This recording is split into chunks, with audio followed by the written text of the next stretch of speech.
Varsovie. La capitale de la Pologne est la plus grande ville sur la route de Berlin à Moscou. C'est aussi un inconvénient majeur pour ses habitants.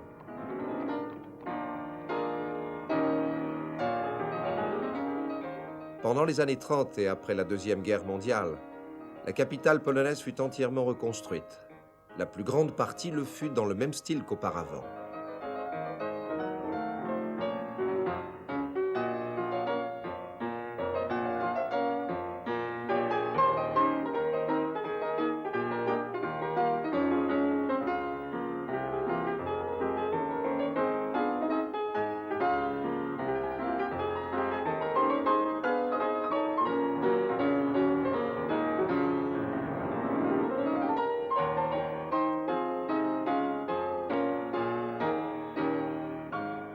Aujourd'hui, en voyant Varsovie, il est difficile de s'imaginer à quoi ressemblait la capitale polonaise en 1945.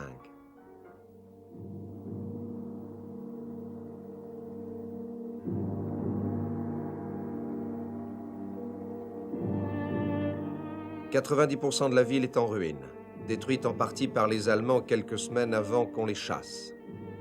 Détruite en représailles contre les habitants de Varsovie qui résistèrent aux Allemands dans une vaine tentative pour libérer leur ville avant l'arrivée des Russes.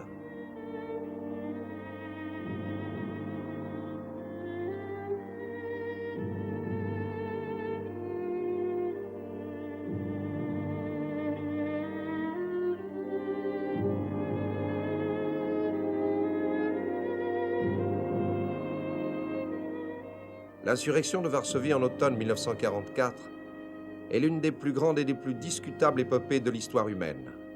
Elle fut un mélange de gloire et de désespoir, de bravoure individuelle et de misérables ruses politiques.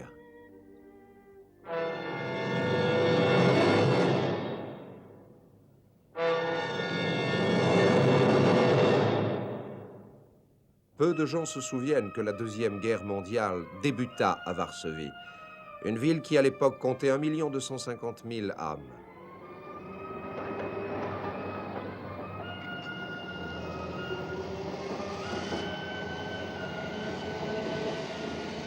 C'était une belle ville raffinée, une grande ville. Une ville où vécurent Copernic, Madame Curie et bien sûr Chopin.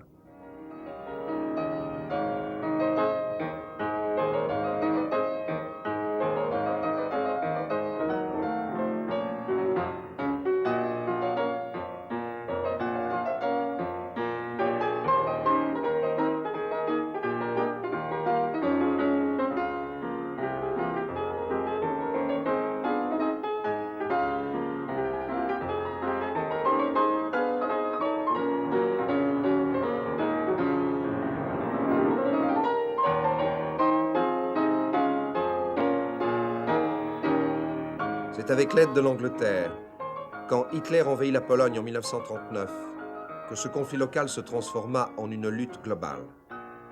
Mais ce ne sont pas les actions britanniques qui empêchèrent les bombes allemandes de tomber sur la capitale de la Pologne.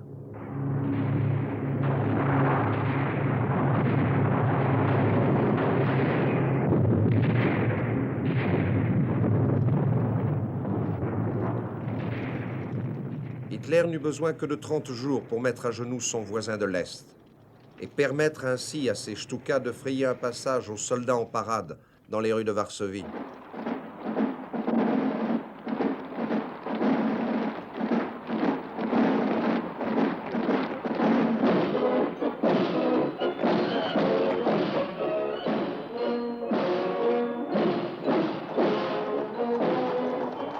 Les Polonais étaient habitués aux conquérants. Dans leur histoire, ils ont rarement goûté à la liberté, pris en tenaille entre les géants allemands et russes.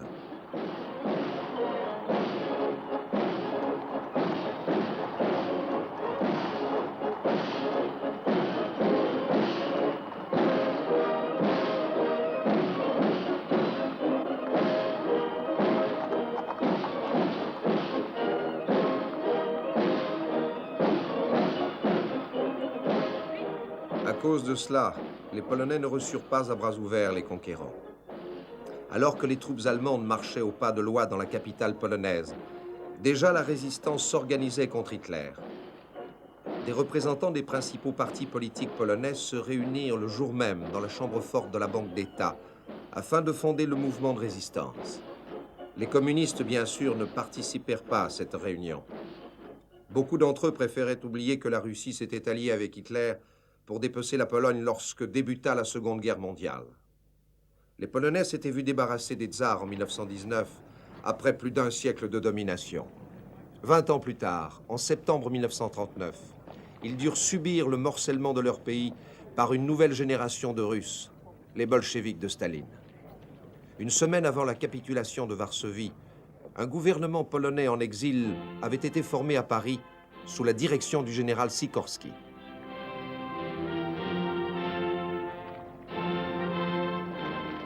Lorsque la France tomba à son tour en mai 1940, il dut partir pour Londres et Sikorski, ainsi que ses collègues, furent accueillis par les Britanniques parce que les pilotes polonais jouèrent un rôle prédominant dans la bataille de Grande-Bretagne. Mais après qu'Hitler eut attaqué la Russie en juin 1941, les Polonais de Londres se trouvèrent de moins en moins au courant de la pensée alliée, alors que Roosevelt d'abord, lorsque les États-Unis entrèrent dans la guerre, puis ensuite Churchill, cherchèrent à aider les Soviets. Beaucoup de Polonais avaient été emprisonnés par les Russes en septembre 1939. Par un accord que Sikorski signa avec Staline à Moscou au début de 1942, certains furent libérés et encouragés à se battre contre les Allemands. Leur petit nombre éveilla des soupçons, en dépit de l'enthousiasme des commentateurs d'actualité de l'époque.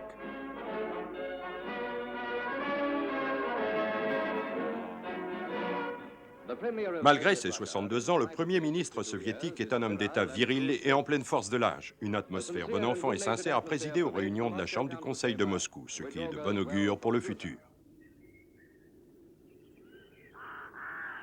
L'avenir de ces Polonais disparus entre les mains des Russes avait été extrêmement raccourci.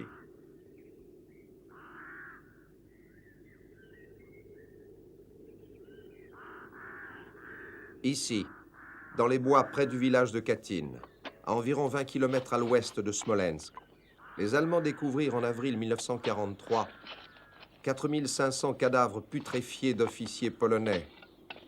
Ils avaient été jetés sans sépulture dans des fosses communes.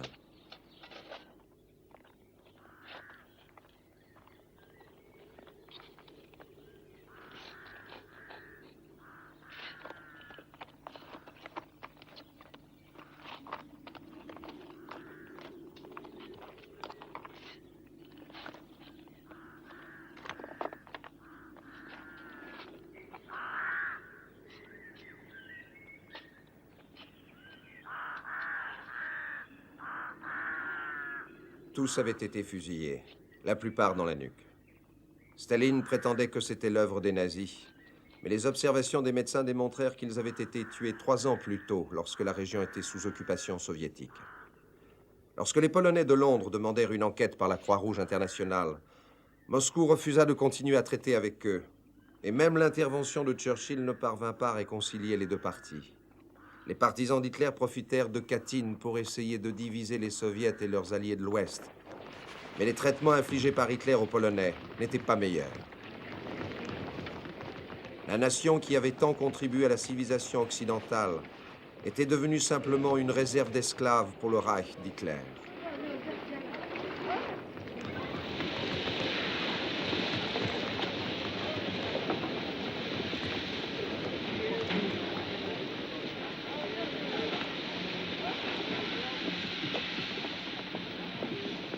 Pour les nazis, un Polonais valait moins qu'une personne humaine.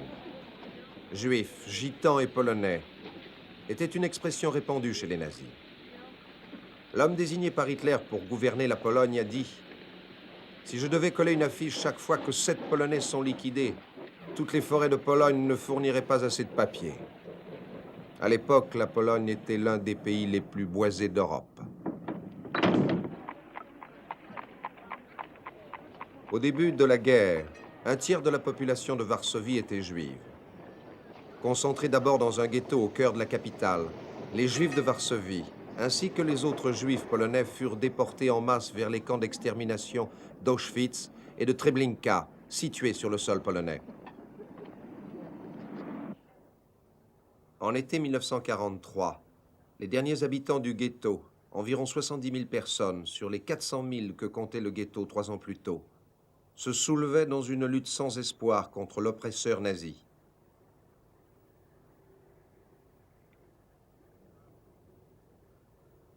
Les rares qui survécurent furent finalement exterminés ailleurs, pendant que le ghetto lui-même, 1/20 de la superficie de Varsovie, était rasé par les acolytes d'Hitler.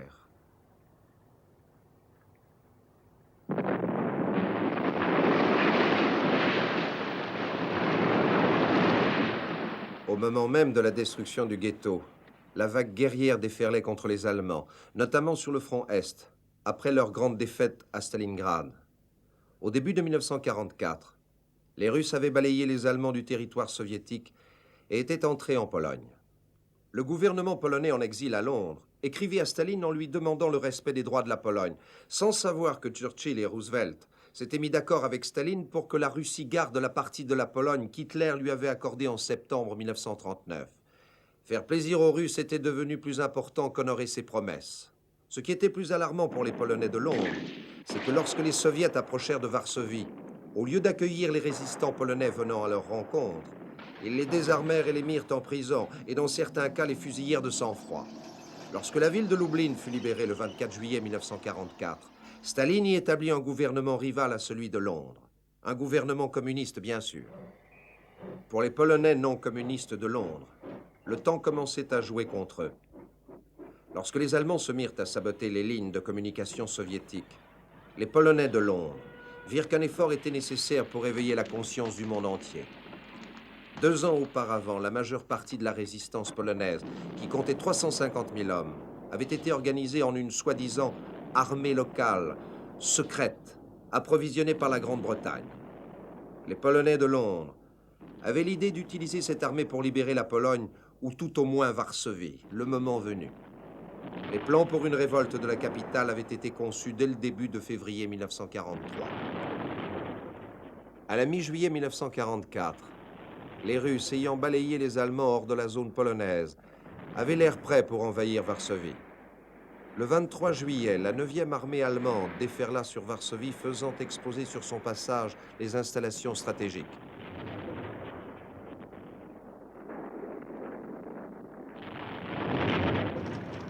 À l'intérieur de la capitale, la Gestapo commençait à brûler ses dossiers. Les civils allemands étaient déjà partis, ainsi que le maire et le gouverneur. La dernière semaine de juillet, il ne restait plus qu'une garnison de quelques 2000 soldats. Pour les habitants de Varsovie, leur libération semblait à portée de main.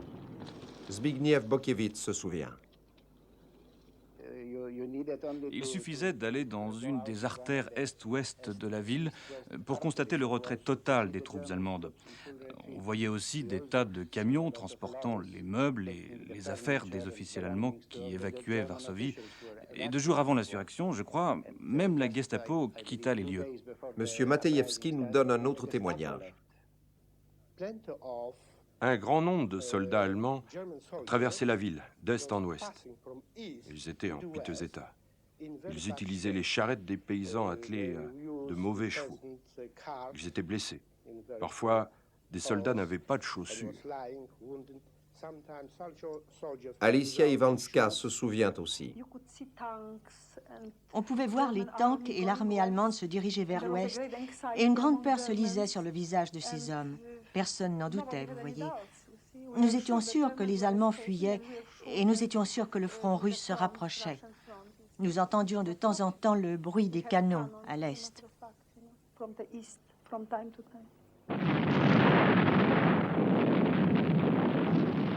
Le 27 juillet, les Russes atteignirent la Vistule, située à 100 km au sud de Varsovie, et le lendemain, ils n'étaient plus qu'à 16 km de la ville. Le 29 juillet, les Russes diffusèrent en polonais le message suivant. L'heure de l'action est arrivée. Au cours des jours qui suivirent, des affiches placardées dans toute la ville, signées par le commandant de la soi-disant Armée populaire communiste de Pologne, proclamaient que les leaders de l'armée locale avaient fui la capitale. C'était le comble. Les sigles du combat polonais étaient peints sur tous les murs de la ville. Les chefs de l'armée locale voulaient se révolter.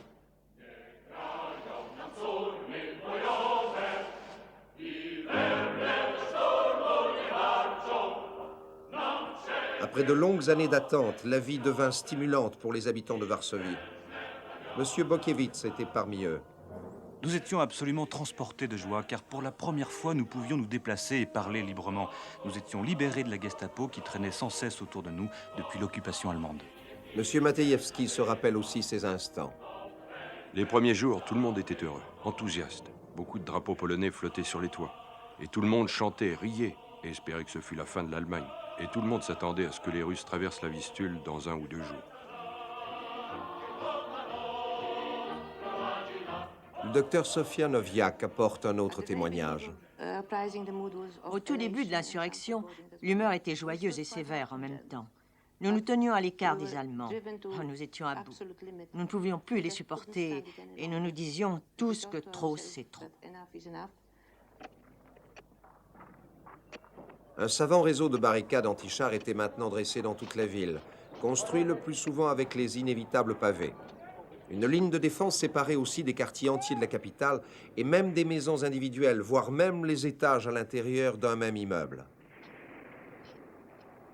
Le début fut chaotique.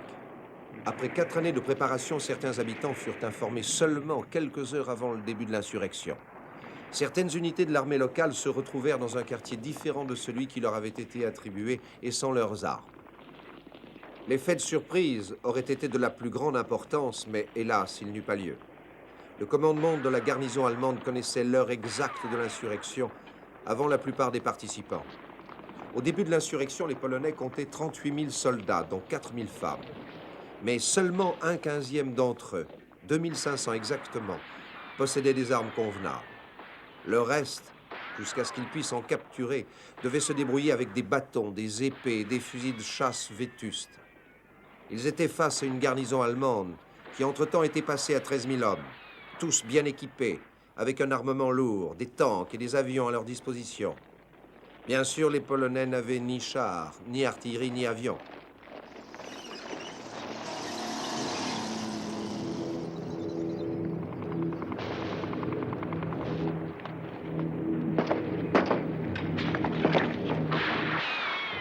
Le premier jour ne fut pas une réussite pour les Polonais. Ils n'atteignirent aucun de leurs objectifs majeurs et ils perdirent 2000 morts ou blessés, près d'1/6 de leur effectif, alors que les Allemands perdirent au plus 500 hommes. Il y eut des prisonniers dans les 2 camps. La scène était en place pour une macabre danse de mort.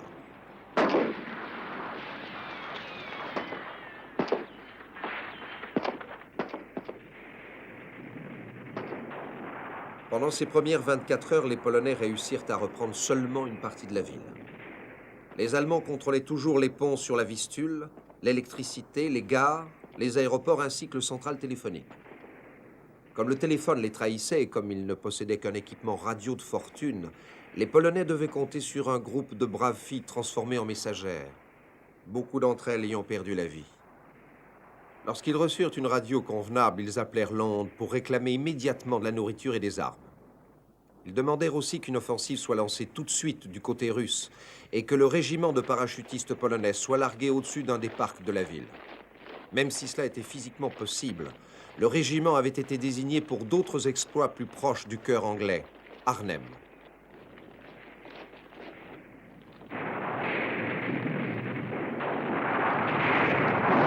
Mais les Polonais eurent plus de succès le 2e jour.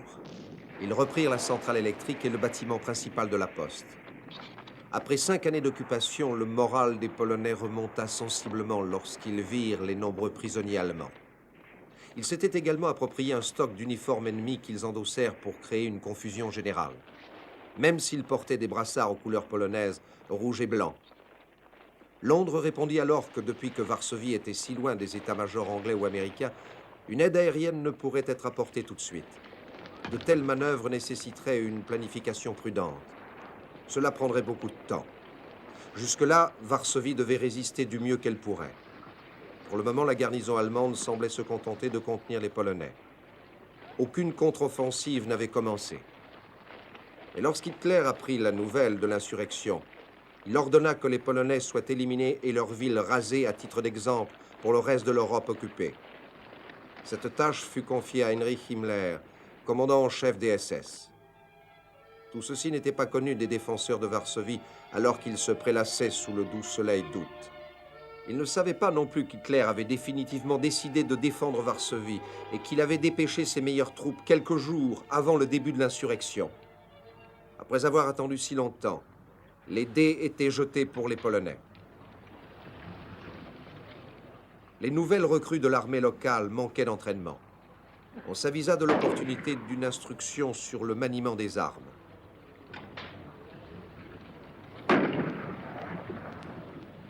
Quelques chars allemands furent capturés pendant les premiers jours et ceux qui avaient été endommagés furent rapidement réparés. Les piteux spécimens avec l'aigle blanc de la vieille Pologne, fièrement peints sur leurs flancs, étaient prêts à affronter les panzers allemands.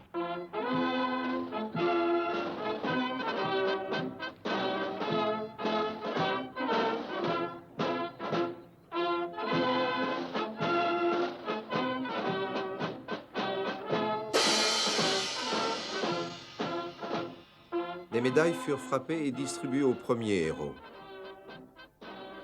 On prenait son temps pour célébrer les mariages.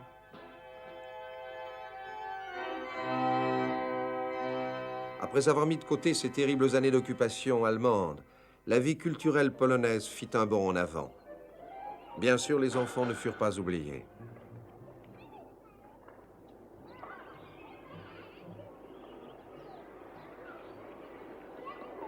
Les cinémas furent réouverts, on filmait les actualités. Le peuple polonais avait une réputation de cinéaste et la plupart des images que nous voyons furent prises par les courageux caméramens de la résistance. Exposés constamment au danger, beaucoup d'entre eux, hélas, n'ont pas survécu à l'insurrection. Tout le monde commençait à publier des journaux. Tous les jours, il y avait des conférences de presse de chaque parti politique. Les journaux et même les périodiques furent publiés pendant l'insurrection. Ce fut une renaissance de la presse polonaise qui était jusque-là clandestine et en plus petit nombre. Et tous les journaux furent largement lus par la population de Varsovie. Bohdan Langhammer. Il y avait toujours un ou deux concerts organisés chez des particuliers.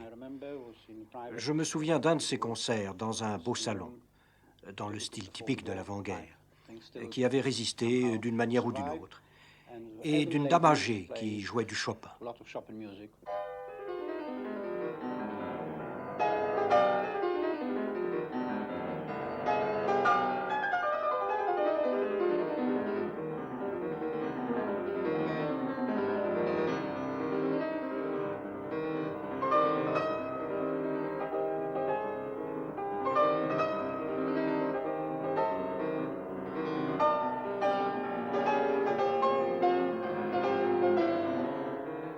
Il y avait même un nouveau service postal qui émettait ses propres timbres et les lettres non affranchies avec ces timbres n'étaient pas autorisées à sortir de Varsovie pendant l'insurrection.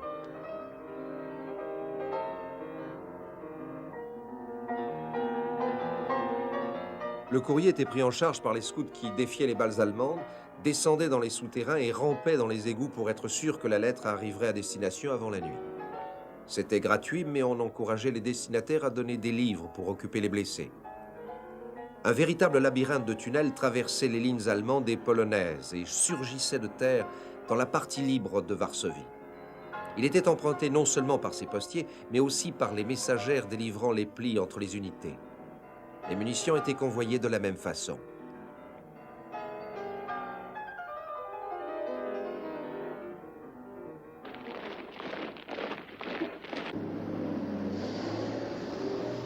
Pour les Polonais, les instants de répit étaient de courte durée.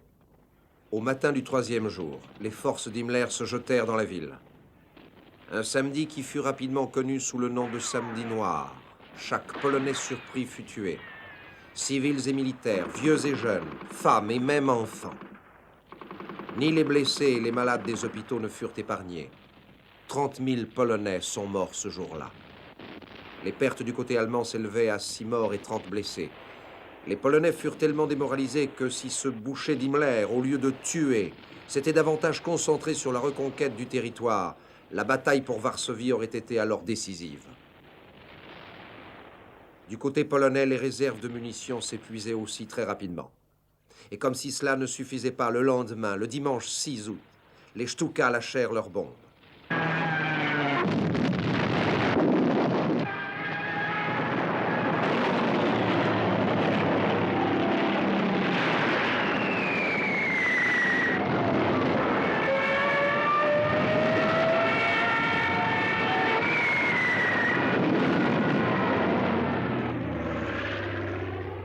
Le bombardement du 6 août anéantit le système de communication des Polonais et fit des ravages derrière leurs lignes. Les atrocités du samedi noir et les bombardements dévastateurs du dimanche ne firent que renforcer le fanatisme des combattants polonais. L'armée allemande, informée de ces atrocités, essaya de les stopper. Sûrement pas pour des raisons morales, mais plutôt pour une meilleure efficacité militaire.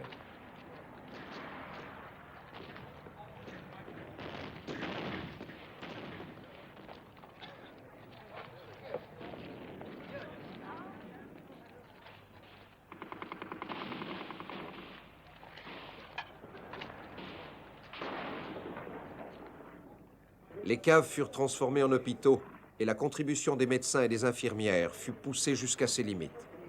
Les réserves de médicaments et de vêtements s'épuisaient et les bandages en tissu furent vite remplacés par des bandages de papier. De temps en temps, des cérémonies funéraires étaient organisées. Nous écoutions avec attention. Quelqu'un récitait un poème. Le prêtre disait quelques mots à propos du héros mort. Et même si les bombes allemandes nous étaient tombées dessus, nous n'aurions pas bougé, vous voyez. Et ce genre d'attitude dans la vie quotidienne est pleine de grandeur.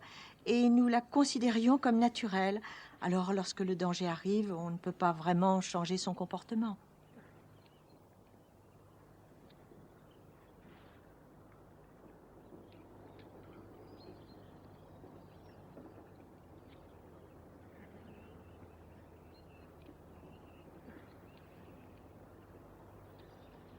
Les places et les jardins publics étaient remplis des tombes des victimes. 40 000 Polonais étaient morts durant la première semaine de l'insurrection.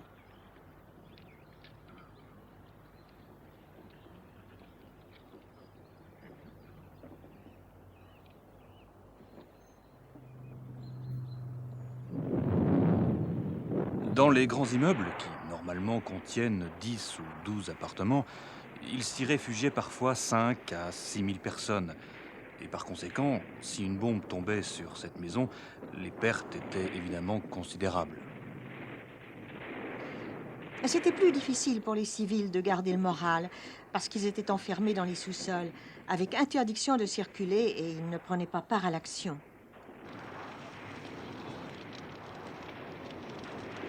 Malgré les horreurs que vous connaissez, le spectacle du feu, de la fumée, des incendies et de cette grande tragédie des bâtiments en flammes, avec en même temps l'héroïsme de la ville, tout cela fut extrêmement impressionnant du point de vue esthétique.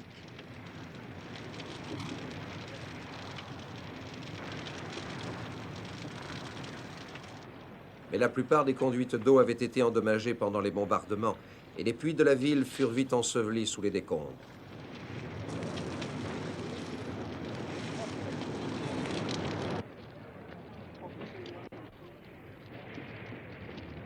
L'eau dut rapidement être rationnée.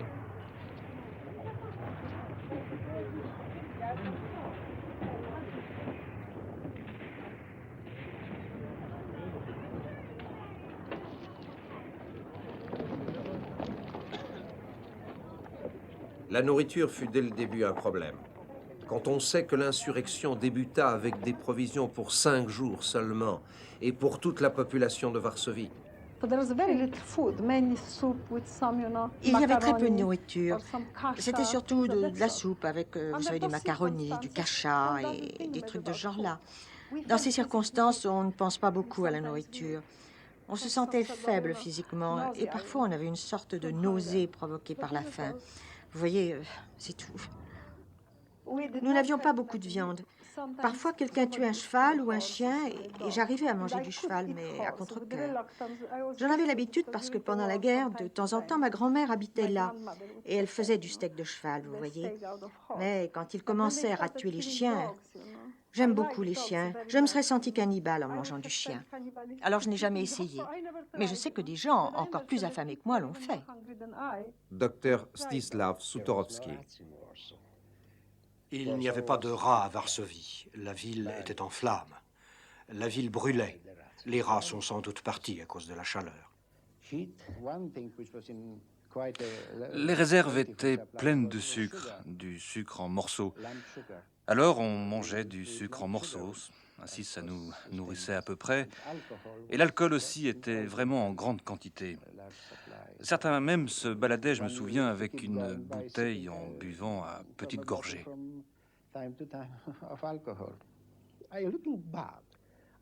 Si je regarde en arrière, je crois bien que je ne me souciais ni de ma vie, ni de la nourriture, et même pas de ma famille. Un jour, je me suis regardée dans une glace et je me suis dit « Oh, que mes jambes sont devenues belles, tellement fines. Si seulement je pouvais toujours avoir de si belles jambes. » Au début de l'insurrection, les Polonais possédaient des munitions pour 5 jours de combat seulement. Et dans ces circonstances, cela devint vite une denrée rare. Les bombes et les obus allemands furent vidés de leur explosif, avec lequel on bourrait des boîtes en fer blanc, en ajoutant une amorce. Ça faisait office de grenade. Les plombiers devinrent des armuriers. Les artisans qui avaient passé leur vie à façonner des montres ou des violons furent envoyés dans les fabriques de balles et d'obus. Les mortiers furent faits avec des gouttières. Les ressorts de voitures furent transformés en catapultes pour lancer des bombes au pétrole, fabrication maison.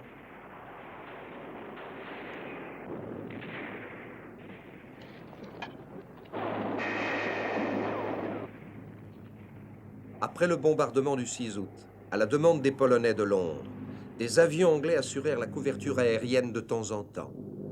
Mais les pertes étaient immenses et la majeure partie du ravitaillement tombait entre les mains des Allemands. Churchill demanda à Staline d'aider les Polonais, les Russes étant plus proches. Mais Moscou fit la sourde oreille. Roosevelt était peu disposé à forcer la main des Russes, puisqu'à cette époque, les États-Unis essayaient de les persuader d'entrer en guerre contre le Japon. Mais le soutien aérien ne faisait qu'augmenter le moral des Polonais, et l'équipement anti-char ainsi obtenu leur fut très utile lorsque les Allemands utilisèrent leurs blindés.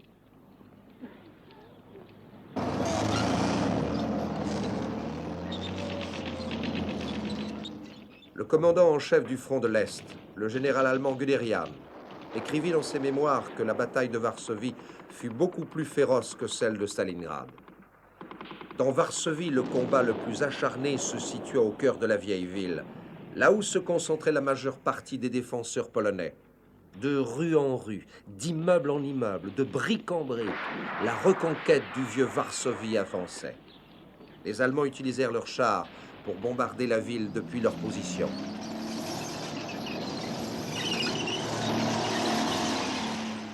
La résistance polonaise était dure et les pertes du côté allemand étaient importantes. La plupart des pertes allemandes étaient dues aux tireurs polonais embusqués dans les ruines des immeubles. Les munitions devenaient rares. Le slogan polonais devint à cette époque « Un Allemand pour chaque balle », et ce fut presque le cas pendant le combat de la vieille ville. Les Polonais remportèrent un succès, surtout le 20 août, lorsqu'ils occupèrent le central téléphonique, d'où des fanatiques ukrainiens de l'armée allemande harcelaient les défenseurs de la vieille ville. Quelques jours plus tard, le QG de la police allemande fut pris d'assaut. Les prisonniers polonais furent libérés et des munitions furent distribuées.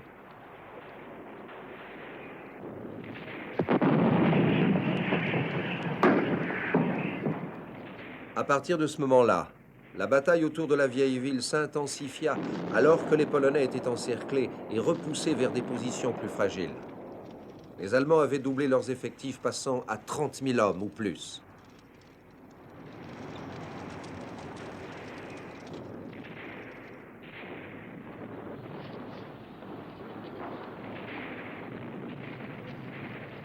Le pire sort était réservé aux 100 000 civils malchanceux entassés dans le cœur de la ville.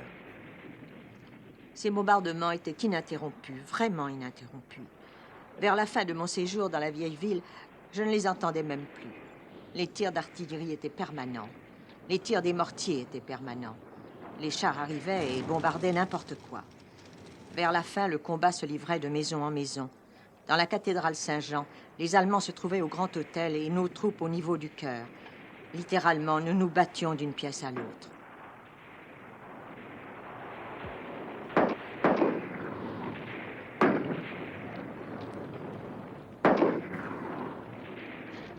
Il y avait des morts partout, mais on les recouvrait avec des journaux et on essayait de ne pas les regarder.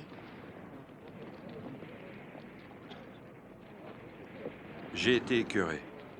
Il y avait constamment cette odeur de cadavres qui brûlent, et aussi cette odeur des chevaux en décomposition, ou brûlés.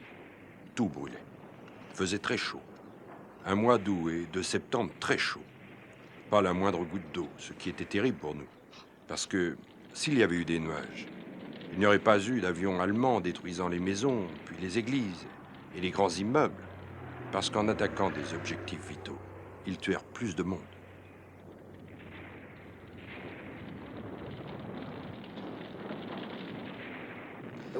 Lorsqu'une maison avait totalement brûlé, le sol et les briques gardaient la chaleur un certain temps.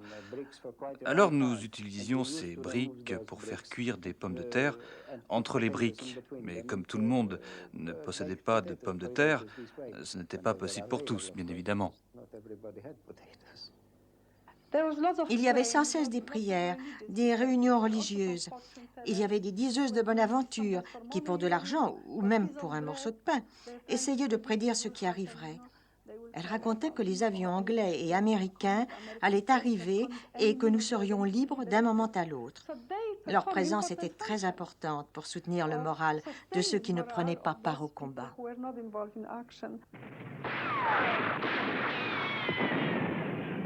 De temps en temps, des émissaires pour la paix étaient envoyés par les Allemands dans la vieille ville. Mais le fait de se rendre n'intéressait pas les Polonais. D'autant plus qu'ils n'avaient pas été reconnus par Hitler comme combattants engagés dans un conflit et qu'ils n'avaient donc pas le statut de prisonniers au regard de la Convention de Genève. Les Britanniques menaçaient les prisonniers allemands retenus en Grande-Bretagne si les Polonais n'étaient pas traités décemment. Les Allemands ne lésinaient pas sur les moyens. Ils avaient même installé leur mortier géant Thor pour ajouter encore au malheur des infortunés défenseurs de la vieille ville. Utilisé seulement pendant le siège de Sébastopol, Thor devait être mis à feu à 2,5 km du but. Chaque obus pesait plus de 2 tonnes et pouvait traverser 2,50 m de béton.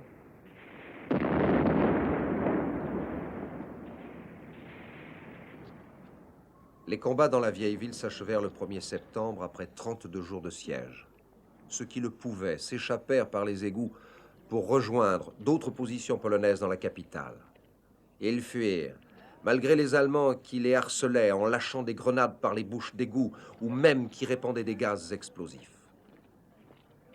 2300 soldats et 3000 civils échappèrent ainsi aux Allemands. Ils laissèrent derrière eux 2500 blessés et 45 000 civils dont beaucoup furent massacrés par l'ennemi devenu enragé.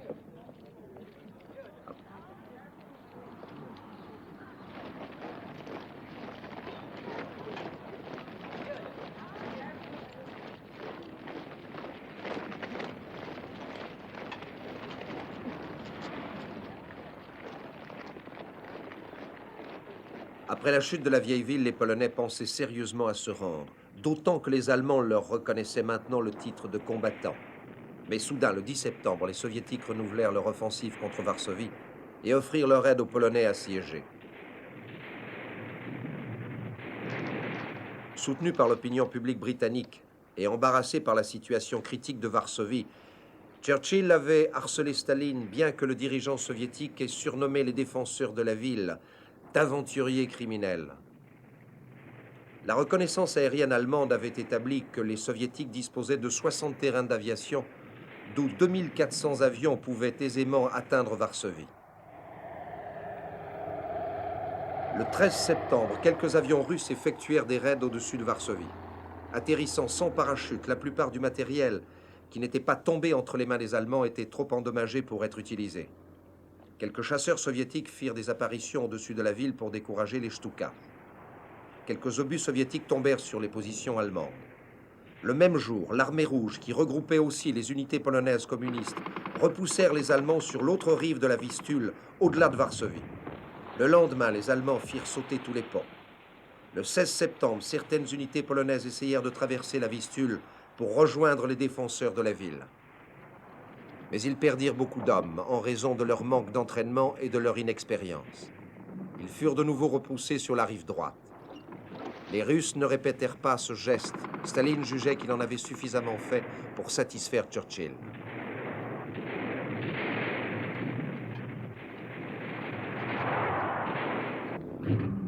Les forces aériennes américaines organisèrent une grande attaque au-dessus de Varsovie, avec pour cette occasion l'autorisation de se ravitailler au-dessus du territoire soviétique. 110 forteresses volantes décollèrent d'Angleterre. Plus de 1000 parachutistes sautèrent.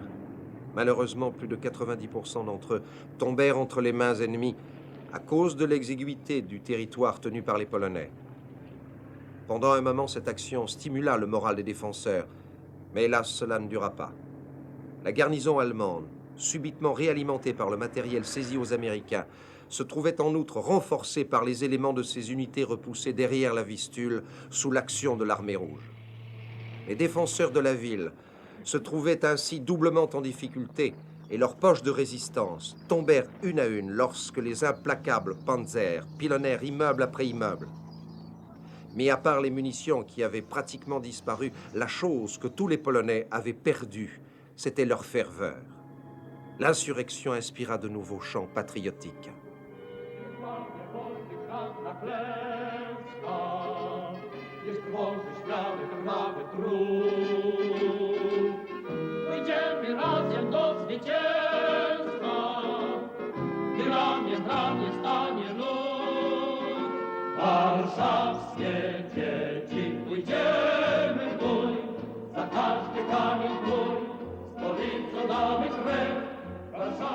Je n'ai jamais vu quelqu'un de désespéré pendant la révolte de Varsovie. Ça tient sûrement à nos attitudes très polonaises. Le style de l'action est plus important que le résultat de l'action lui-même.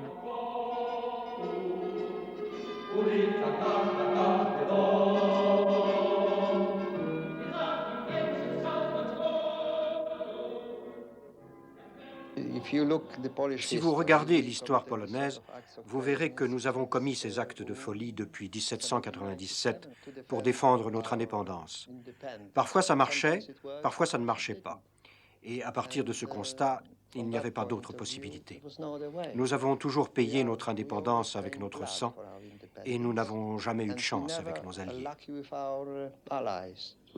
Nous avions remarqué que nous ne pouvions pas compter sur l'aide des Russes. Et nos alliés de l'Ouest étaient incapables de nous aider. Nous étions en fait comme un rat, coincé entre deux chats, si vous voulez, et nous étions sûrs de ne pas pouvoir survivre. Alors, on avait complètement perdu l'instinct de survie. Au début, je me souviens, lorsque je traversais les barricades, les places en flammes, je me baissais. Mais après, je marchais tout droit, en fait, en espérant me faire tuer par une balle, sans souffrir.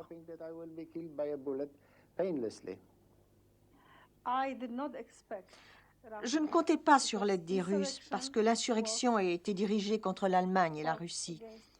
Nous voulions libérer notre propre capitale. Quand je montais au sommet d'un immeuble de 5 étages, je pouvais voir la première armée polonaise sous le contrôle des Russes, qui se lavait dans la Vistule, sur la rive opposée.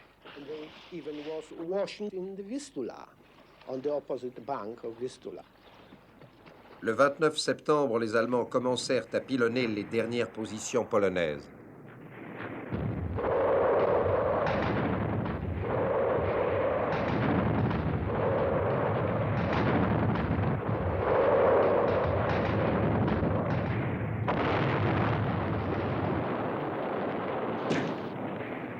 Du côté polonais, des tentatives pour négocier une capitulation avaient commencé. L'intermédiaire était la présidente de la Croix-Rouge polonaise, la comtesse Tarnowska. Pour les civils de Varsovie, les derniers jours de la lutte furent les pires, puisqu'ils n'avaient ni nourriture, ni eau, rien. La fin arriva le 4 octobre. D'abord, les Allemands permettèrent aux civils de quitter les lieux. L'histoire de la révolte se lisait sur leurs visages terrifiés.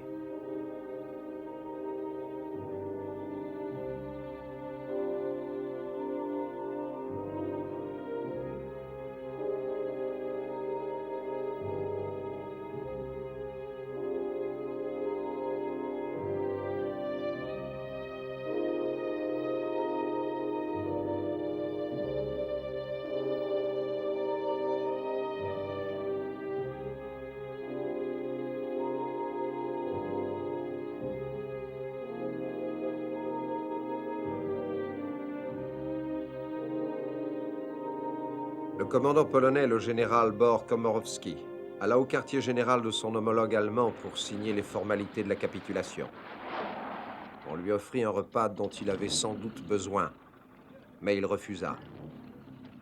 Le plus surprenant fut que les Allemands autorisèrent les Polonais à capituler honorablement. Il n'y a pas de doute que certains généraux allemands étaient inquiets à l'idée d'une accusation future pour crime de guerre. 9000 soldats polonais se rendirent. 3500 autres préférèrent fuir Varsovie pour continuer la lutte ailleurs. Ce combat sans espoir dura 10 semaines, 63 jours exactement.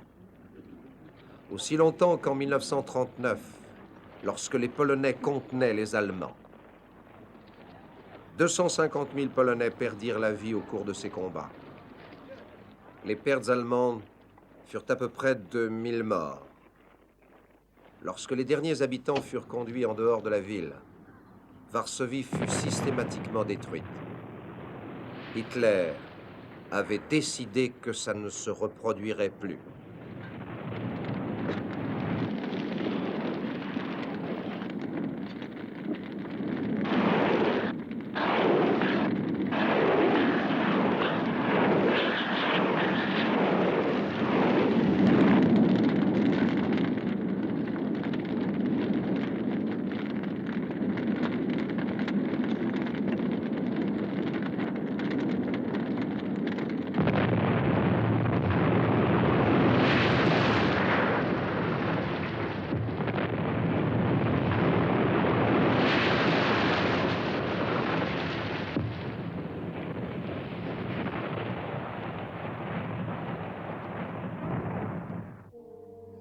Quelqu'un a dit, si vous prenez une poignée de terre de Varsovie et que vous la pressez, il en coulera du sang.